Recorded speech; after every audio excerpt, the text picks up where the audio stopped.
What's up? What's up? What's going on, people? How y'all feel today? It is a beautiful, beautiful day today. It is, I believe it is the fourth day of the month of June. It's a Wednesday for me. I do this ahead of time to give y'all the freshness.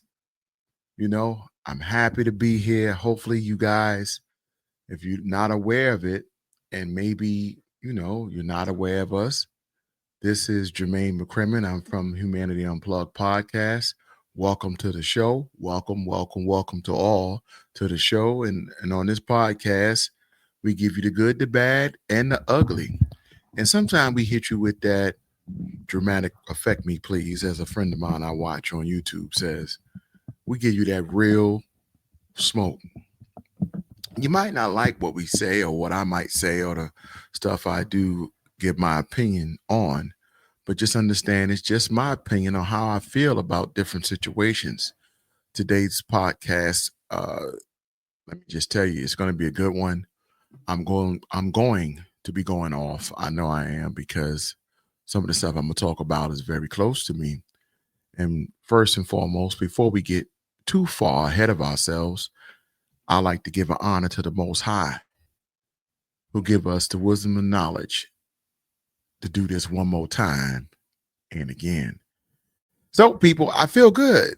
I feel good today. I don't know what about today. I feel good, but he's still in charge. And this month, this is our second episode for June, and this is Men's Health Month. So, to all the men over the age of 30, hey guys, we still here. We still free to have our impact on people's lives. Let's make it a positive impact. For those that are incarcerated, 30 and younger, or for those 30 and older who are incarcerated, we hopefully that you be released where you can have a positive impact on your loved ones as well. And just because you might be incarcerated doesn't mean you can't influence someone in a positive way. Everyone make mistakes, and we have to get over those mistakes and move forward and be more productive. And that, just thinking about that makes me think about men's health and how important men's health is. So the healthy mind and the healthy mindset produces healthy results. So you got to be careful what you read, who you hang around, what you allow around you. And I said this before on many different occasions, many videos, whatever you consume or receive with your eyes can affect you as well. Just watching different things that that's not right, your lenses, play back in your brain later on, whether you know it or not. And sometimes your lenses, which are your eyes, while you're dreaming or while you're sleeping, you're reflecting what you went on in that day. That's why sometimes when you dream about things you seen previous or earlier. You remember you were over there and just happened to dream about it. So we got to be careful what we allow our lenses to focus on. Abusive relationships and things like that sometimes is witnessed by sight. You witness a couple arguing, you witness a couple yelling. You also hear that. So that replays these actions. If you grew up around that, sometimes these tendencies carry on. If you do that, it might have a negative impact on your mental capacity. And we need to take a lesson of that. Take care of what you consume with your eyes and what you listen to with your ears. It's very important that you feed yourself positive stuff. You feed yourself things to make yourself grow so you can be more productive. And I know a lot of men or people might say, why do I need to grow? Why do I need to uh, get spiritual deepness or get spirituality in my life or wisdom in my life? Well, on this earth, in my opinion, it's just my opinion. I could be totally wrong. It's just my opinion. A man is here to grow. A man is here to plant his seed, his soil, his seed in the soil, and watch it grow.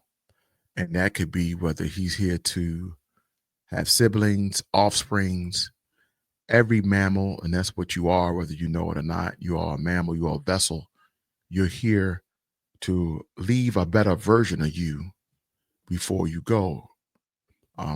It's just the way life is. We are born and we die, and ashes to ashes, dust to dust. We return in that fashion. Um, Death is something I'm very familiar with. I'm not happy about that, but we all go through death, and we go through death through loved ones, family members, and things as such. And we can't avoid it. We all handle death differently. Some people look at death as just a step before you are resurrected. Some people look at death as just a step, a stage where you just sleeping and resting until you transform into another mammal, or your spirit is carried on to something else for you to do. Um, Not all the time in every religion, nor every human being going to agree with you that death is the end. Not everyone's going to believe in your religion, or believe that after death there comes another place or another thing for you to do. So I can't convince you who to believe into or what to believe into. I can only tell you a couple of things. One is, if you don't believe in something, you just wasting your time. And that's the truth. You need to understand you didn't do it by yourself. You are not where you at because of just what you do. There is a higher calling that gives you the power, wisdom, and knowledge to move throughout this world and be productive. Now, you may think it's just you, but it's not. So I'll leave it there. What I believe in is my beliefs, and what you believe in is your beliefs. That don't mean you're wrong for believing in whatever you believe in, but you need to know that there is a higher calling that's in charge. And that's all I'm going to say. I'm not going to get too deep, because religion and spirituality, also afterlife, is all, it's a lot of talk. And that's mucho dinero of turmoil that goes with that. People have lost their lives over religion, and for lesser things. As we know, a man just got shot in his chest, got shot twice over burnt biscuits. A man in Florida at a Checkers restaurant, I believe, got shot because he wanted and killed over a mayonnaise packet. There's lesser things we die for each and every day. So I'm not going to sit here and debate with anybody on nothing. Whatever you believe in, hey, go tell someone you love. It's all right with me. I'm not neither here nor there. So in this episode, men's health was one of the topics that I was going to talk about briefly, because I want the men to make sure the mental capacity, if your mind ain't right, the body cannot follow. So your mind need to be right. Excuse me, as I drink my coffee, and I'm a coffee drinker. I drink, just to say to my fans and my people that listen to me, everyone has their thing they do. Some gamble, some drink, some work out a lot, some food binge, some people movie watch, they binge. Me personally, since you asked me, I'll tell you. Thank you for asking. I love you guys. Thank you. Thank you. I enjoy coffee. Death Wish is my choice. If you see the box, it doesn't look inviting at all, but it's some good coffee. Lord have mercy. I love that coffee. So I drink Death Wish anytime I get a chance. But just like anything, if you have too much of it, it's no good for you. Just like anything, once your body get immune to that particular level of coffee you drink, you want a stronger coffee. Just like when you smoke cigarettes, sometimes that nicotine is not strong enough. You jump from cigarettes, you want to smoke something else. Then you go on and go on, and before you know, you're in a bad situation.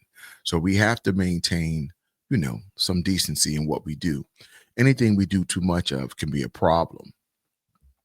But I said that because coffee is one of the leading brands of caffeine in the world is coffee. And people around the world are coffee addicts like me, myself. I consider myself a coffee addict. My dad was the same. He loved coffee just like I do. We can drink coffee 3 in the morning, 2 in the morning, 4 in the morning, coffee. We up, we can have coffee. And it's not a problem for us. It's always been my dad. That's the same thing with me. Some of my other friends are the same way. Um, as I look on to the world and I compare that, um, we just have to understand that somebody worked hard to get that coffee. Now, when we look at coffee and we say, well, people pick coffee from Colombia, they pick coffee from all over the country, that's true. So if we stopped coffee or raised the prices on coffee, would it affect the coffee drinkers? Yes, it would. Would you agree that if we stopped or raised the prices on coffee beans, it would affect the price of coffee? Of course it would, right? Of course, it's just common sense. And if we raise the prices on the coffee bean, it would affect many people. When you think it would affect the consumer, which is me, and also the person who's collecting the coffee bean, because now they can collect it, but it costs more money to go across. We're going to slow down on having you collect it because we're not moving it no more the same pace. So I give you that comparison because I want you to understand what your boy, our presidente, Trump. Trump is a bad man. Um, he's a very, very intelligent person. And some of you might say, Jermaine, you're just crazy. Why you saying that? Well, I want you to understand if you don't pay attention, you miss it every time. So Trump just made an announcement that he's gonna effectively raise the price on the tariffs of steel. And if you know America, America is based and built upon steel, the trade of American traders, uh, tradesmen from welders, steel factories have produced and produced the economy of America over the years. But over time, different things have brought the steel prices down, and other supplies have went up, such as gold and silver and different things that we get expedited or exported into our country has went up. So he want to make America great again based upon American things that's needed or he think we need to do. So he raised and doubled the prices on the tariffs of steel. And that's great. Our economy was warned. So on Monday, there was no big hit on the index. The index were doing fine. Everybody's praising it. Oh, wait. All right. Steel's coming back. It's great. Just a great thing. And I get it. And the people who, you know, manufacturing the steel, yeah, the prices is double. Now they can sell it, get more money.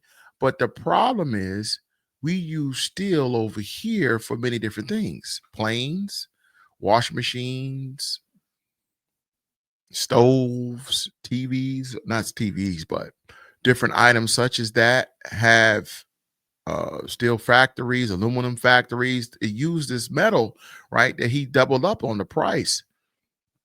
So it's cool that we charging on one end, but now that it doubled up in price, all the factory workers, where they going? Yeah, the factory trade guys who help produce, manufacture, and put steel out on the platform, they getting paid. Yeah, great. But what about the people who break it down and put it into different other items? It's so high we can't afford to buy it now. So now how are they going to make your wash machines, your refrigerators, and the planes and everything else? Because now it done doubled up and now we can't get it produced on the smaller scale because we can't afford to pay these people because it's so high. So now all the other people are out of jobs. And this is what's going on because, yeah, we save 1,000 jobs, but we lose 4,000, 5,000 employees on the other end. And this is what the tariffs do. So we have to maintain an eye on the prize or understand what exactly is going on when you hear this. And that's the problem we have with Trump. Trump had great ideas, but they're not thought all the way out sometimes. They suck when you look at it overall. When you look at it in the long run, you look at it as let's ride it all the way out. Let's set it and forget it, and it doesn't pay off because it's a temporary fix. It's not a long-term fix. And that's the problem when you work with Trump sometime. He's so quick to respond, but all the facts and details are not factored in yet to give you a great result at the end of the day. You know, uh, side note, my Knicks lost. Just want to let y'all know that I was very devastated when the Knicks lost. As a New Yorker and a Knicks fan, we put up with the Knicks going through this BS every year. You're up, you're good, eating a hoagie sandwich, then you have a heart attack eating the chips. That's what happens when you deal with the Knicks. You order you a sandwich, you got your soda, you got your chips, you got your sandwich. By the time you get to the chips, you choked. You're having a cardiac arrest because the sandwich was good. The first 3 quarters were good. By the time you get to that fourth quarter, them chips hit, it's over. Game over. Good night. Drive home safely. You're on your way back home. Your chest hurt. You're demoralized. The fans beating on the heavy bag. Everybody smoking reefers.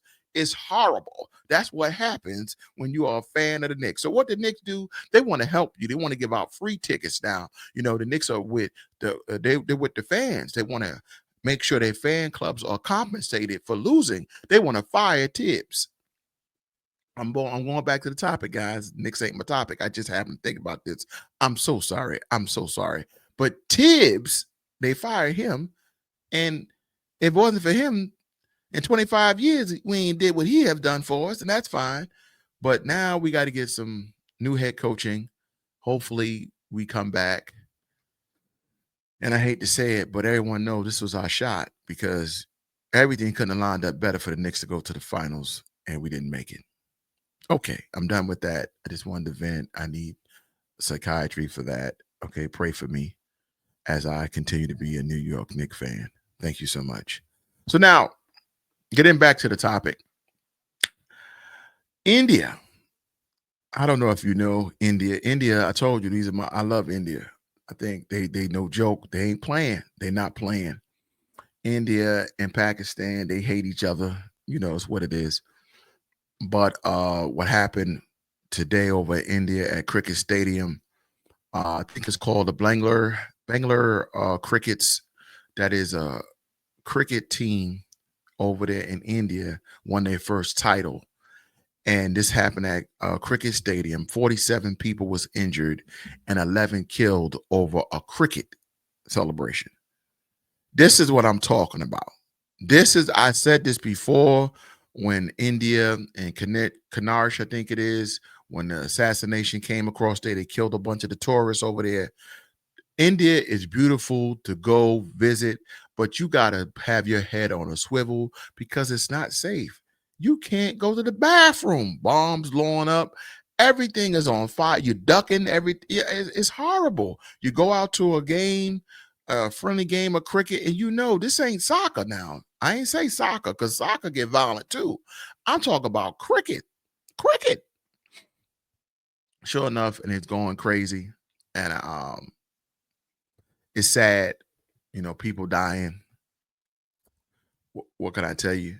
11 killed, 47 injured. Excuse me. We got to do something. Something got to come. Something got to happen over there. Stop the violence, protesting. It's sad. Hopefully they'll figure it out soon. But I'm going to move to my last topic now, guys, and something that's to me way more important, except men's health. Gaza,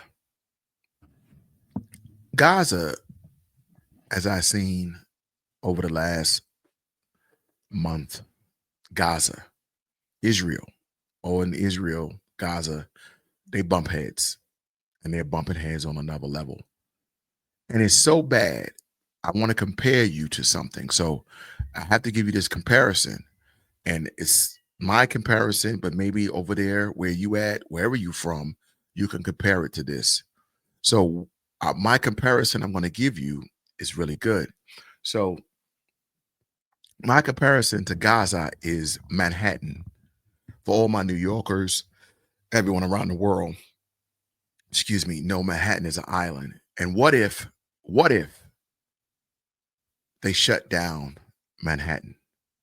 What if you couldn't get no food in, no food out, no helicopters, no planes land in Newark, no one can cross the bridges, no ships can dock with supplies for Manhattan. Now, you know there's many bridges that connect to Manhattan, but what if you couldn't go to no bridge, no tunnel, you could not get no food or no supplies, no medication to all the people that in Manhattan? And it was all being controlled by Jersey. I want you guys to understand the turmoil New York would be in if that was the case. Every hospital with patients in it, people are dying because of medications not being delivered. Food, people not able to go to school. Kids can't eat. The sick can't get help. This is what's taking place in Gaza right now. And everybody that can change it is standing there watching it. Innocent people are dying from starvation, medication not being delivered to sick people because Israel is holding the door on everything. Why? Why is people of power sitting here watching this unfold and no one's doing nothing? My question to you is, do you believe if this was in Manhattan, it would happen like that? You think it wouldn't be killing on another level? Manhattan would be turned upside down if people were starving. But right across the bridge in the Bronx, people are eating. Right across that bridge in Brooklyn, people are living, striving. Queens, Long Island, Staten Island, everywhere else is just striving. But Manhattan is underwater because they refuse to give them aid. That's what's happening in Gaza. Kids are dying by the bukus because of aid not being given. People can't eat. Food, medical supplies. People that's got limbs amputated can't get treated. We have a bigger problem in our world. It's called common decency, respect for human life. That's the biggest problem we got. And no one respects it. That's why it's taken so easy. That's why every time we look on the news, a life is taken because no one respects life no more. They will try to drain and squeeze you till you have nothing left. I've seen it. I've been through it where they would squeeze and squeeze on you and you have nothing to give. And they won't stop squeezing because people live and strive off your failures, off your suffering, off your struggle. And it's so sad that people in our day and age that we live in is like that. Look at Trump when it comes to Ukraine and Russia. Trump is the middleman of that, allegedly. He ain't solving nothing, but he's striving off in the turmoil of both sides.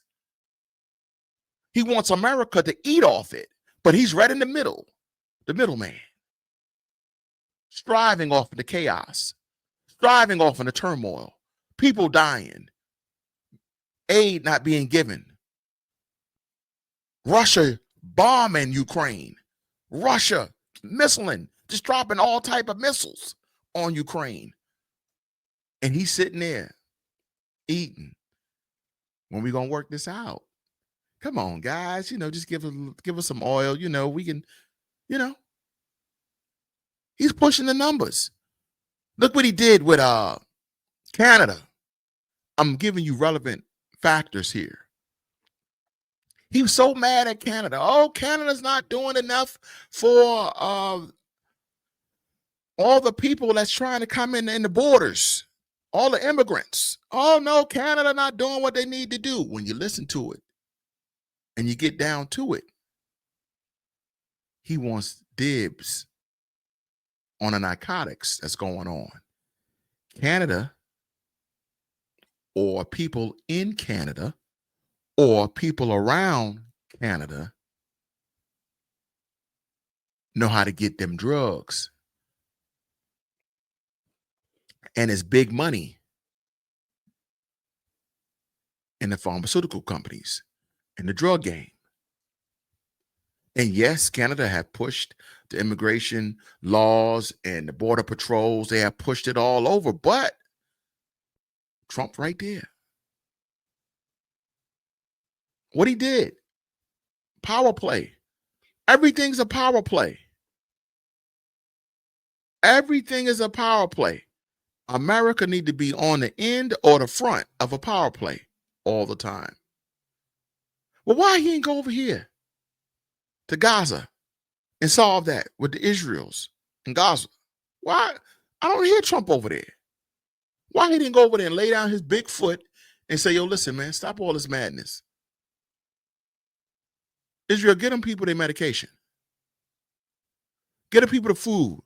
People don't have water. Why? They can't go to work. Can't do nothing to help their own family that's suffering. Why? I'll tell you why. It's real simple. He doesn't benefit. America doesn't benefit. Things doesn't benefit us enough for him to butt his nose in it. So we stay out of it. You seen what he did with what it was? Kooky? I don't know, I think the 60s, rolling 60s guy that was on death row. He didn't part him. He didn't free him. He freed some other people. He didn't free him. He just gave him a little benefit while he's in there. And people are praising for it. Oh, look what he did. Look what he didn't do nothing. The man's still in jail. But let you hear it. We are so excited that he just gave light to the situation. We didn't read the fine line and realize he really didn't do nothing but this. He didn't free him. The man been in there 40 years, 50. How long you gonna go to jail? How long can you be in jail? Like that? Come on. You hold him for this for 50 years? He did 50 years, 40 years. I just don't understand. But again, this is me talking to you. These people out in Gaza are suffering. Israel know it. But you know what happened, if you're paying attention. Bomb threats on Jewish people out in Brooklyn. Temples having backup. All this, we protect them. I'm not saying it. I'm just saying it. But you ain't hear it from me, but you heard it from me. People are protected. They're not playing. You can't go to you're not messing with them. So that's why Trump don't get involved. It's a lot of bad publicity comes your way when you go against certain religions or, origins or, you don't end up in a good situation. Excuse me, but you ain't hear it from me. But you heard it from me. I don't mean to rant or rage, but we went over 4 topics today, guys. And I hope that we can think about what I talked about today, what I expressed concerns on today, try to monitor this stuff. You know, we talked about Trump still, tariffs, India, cricket stadium, 11 killed, 47 injured, Gaza, comparing it to Manhattan. And where would Manhattan be if they did that to Manhattan, what they're doing to Gaza? Then we talk about men's health, how the mind need to be right so the body can follow. I'm your host, Jermaine McCrimmon. This is my time. I got to let you guys go, but I love you all. Keep your head up. And remember this, guys. If they're not talking about you, you ain't doing enough. All right? If they're not talking about you, calling you every name under the sun, you ain't doing enough. Peace.